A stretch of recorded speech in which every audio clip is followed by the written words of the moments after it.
ప్రభునందు ప్రియమైన దేవుని బిడ్డారా, ప్రభువైన యేసు నామమున మీకు శుభములు. జీవముగల దేవుని కృపావృషం మీపై సమృద్ధిగా కురియునుగాక. ఈ దినము అనగా ఫిబ్రవరి నెల 4వ తారీఖు 2026 బుధవారం హోలీ ట్రింటీ చర్చ్ మినిస్ట్రీస్ వారు అందించు అనుదినమన. ఈ దిన మన ధ్యానాంశం శ్రమల ద్వారా దేవుని వాక్యం చదువుకుందామండి. హెబ్రీయులకు రాసిన పత్రిక 2వ అధ్యాయం 10వ వచనం. వారి రక్షణకర్తను శ్రమల ద్వారా సంపూర్ణంగా చేయుట ఆయనకు తగును. దేవుడు తన పరిశుద్ధ వాక్యం దీవించునుగాక. దేవుని బిడ్డారు, మీరు అంతా ఎలాగున్నారండి? మీ ఆరోగ్యాలు ఎలాగున్నాయి? మీ కుటుంబంలో అందరూ ఎలాగున్నారండి? ఆరోగ్యంగా ఉన్నారు? మీకోసం మేము ప్రతిదినం కూడా ప్రార్థన చేస్తున్నాం. దేవుని బిడ్డారు, ప్రతిదినం వేకునే లేచిన వెంటనే మరి ప్రార్థన చేసుకుంటున్నారా? దేవుని వాక్యం చదువుకుంటున్నారా? ప్రతి ఉదయం సాయంకాలం మీ గృహాల్లో కుటుంబ ప్రార్థన ఉంటున్నాయా? ప్రార్థించే కుటుంబము కలిసి ఉండే కుటుంబాన్ని ఒక దైవజనుడు చెప్పాడు. కనుక దేవుని బిడ్డారు, ప్రార్థన లేని జీవితము శక్తి లేని జీవితం. మనల్ని ఆదరించేది, మనం బలపరిచేది దేవుని వాక్యమైనటువంటి పరిశుద్ధ బైబిల్ గ్రంథమే. కనుక ప్రతిదినం కూడా దేవుని బిడ్డారు, ఈ నూతన సంవత్సరంలో ఒక క్రమ ప్రకారంగా దేవుని వాక్యాన్ని చదవండి. చదువువారు ధన్యులు, వినివారు ధన్యులు, గైకొని వారు మరి ధన్యులని ప్రభువారు సెలవిచ్చారు. ఈ సమయంలో మనం చదివినటువంటి భాగంలో శ్రమల ద్వారా యేసు ప్రభువారు శ్రమలు పడ్డాడు.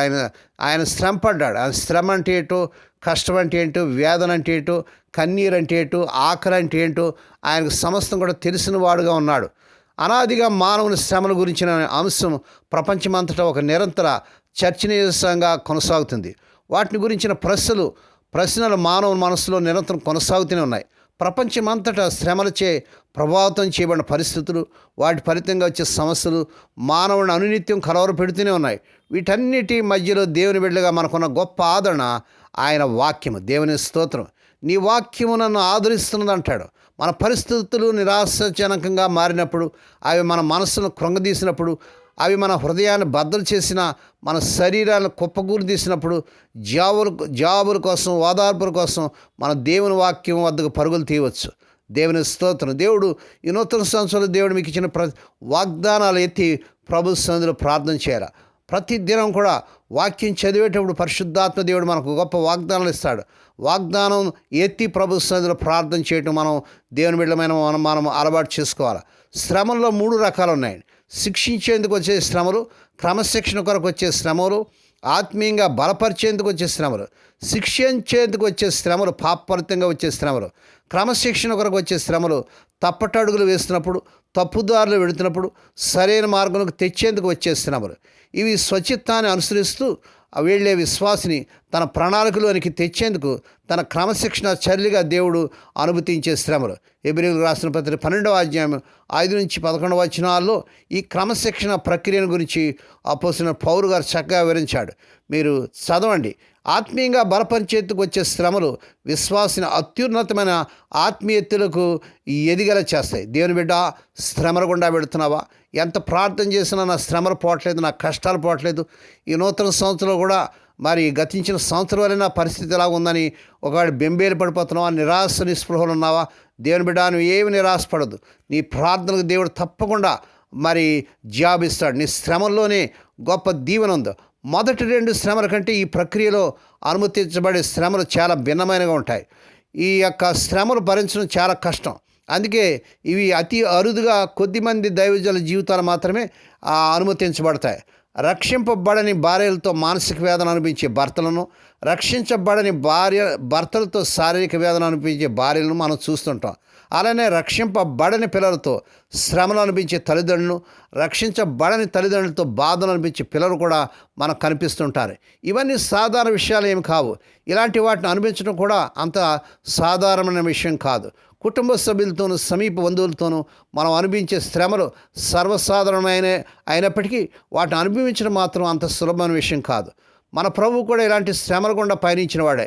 ఇలాంటి శ్రమలు ఆశీర్వాదకరమైన మాత్రమే కాదు, దేవుని ఉద్దేశాన్ని నెరవేర్చేవి కూడా. వీటి విషయం మనం అసహనానికి గురి కాకూడదు. కానీ వీటి కోసం నేను దేవునికి కృతజ్ఞత చెల్లించాలి, శ్రమలను ఆహ్వానించాలి. ఎందుకంటే శ్రమల్లోనే ఆశీర్వాదాలు ఉన్నాయి దేవుని బిడ్డ.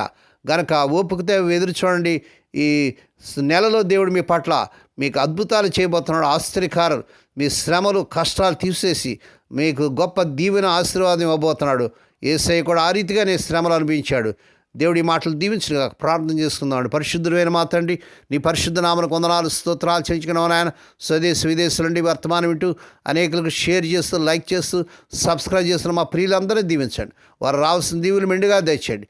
హోలీ ట్వంటీ చర్చ్ మినిస్ట్రీకి నాయన సపోర్ట్ చేస్తున్నటువంటి అనేక మంది నీ బిడ్డలను బట్టి నేను స్తుతిస్తున్నాం తండ్రి. స్వదేశ విదేశాల్లో ఉన్నటువంటి నీ బిడ్డలను బహుగా వారి కుటుంబాన్ని, వారి యొక్క సంస్థాన్ని దీవించి ఈ నెల వారి ప్రతి ఒక్క అవసరత తీర్చండి నాయన.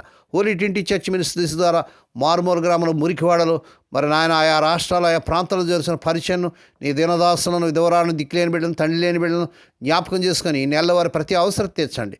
ఎవరైతే రోగాలతో నాయన హాస్పిటల్ ఇంటెన్సివ్ కేర్లో, జ్వరాలతో, టైఫాయిడ్తో, డెంగ్యూ ఫీవర్స్తో, నాయన క్యాన్సర్స్తో, ఇంకా రకరకాల వ్యాధులతో బాధపడుతున్నారు, ఇప్పుడే కలవరి శిలువ రక్త ప్రభావాన్ని శిరస్సు మొదలుకొని పాదముల వరకు ప్రవాహింపజేస్తున్నామన్నా. స్వస్థత, ఆరోగ్యం, విడుదల యేసు నామములో ప్రకటిస్తున్నామని ఆయన నీకు వందనాలు చెల్లించుకున్న తండ్రి. మా తండ్రి స్వదేశ విదేశాలు ఉద్యోగాలు లేక తెప్పబడుతున్న యవన బిడ్డలకి ఈ నెలలో వారు అర్హత మించిన ఉద్యోగాలు వచ్చును గాక. వివాహం కాని యవన బిడ్డలకి ఈ నెలలో అద్భుతం జరిగించుకొని వారు కోరుకునే చక్కని సంబంధాలు కుదిరి వారి వివాహాలు ఘనంగా జరుగును గాక. ఈ దినమంతట్లోని బిడ్డల చుట్టూ మీరు రక్తకం చేసి ఉదయం బయలుదేరి సాయంకాలం గృహాలు చేరు పర్యంతము కాపాడిన దూతలు కావాలంచమని, కృపాక్షేమం లేని బిడ్డల వంట వచ్చినట్టు చేయమని, మహిమ నీకే, ఘనత నీకే చెల్లించుకుంటే యేసే పరిశుద్ధ నామన స్తుతించి గణపరిచి వేడుకను ప్రార్థిస్తున్నాం తండ్రి. ఆమెన్. మన ప్రభువైన యేసు క్రీస్తు వారి కృప, తండ్రి అయిన దేవుని ప్రేమ, పరిశుద్ధాత్మ దేవుని కన్యను సహవాసము సదాకాలం మీకు తోడేండి నడిపించి బలపరచునుగాక. ఆమెన్.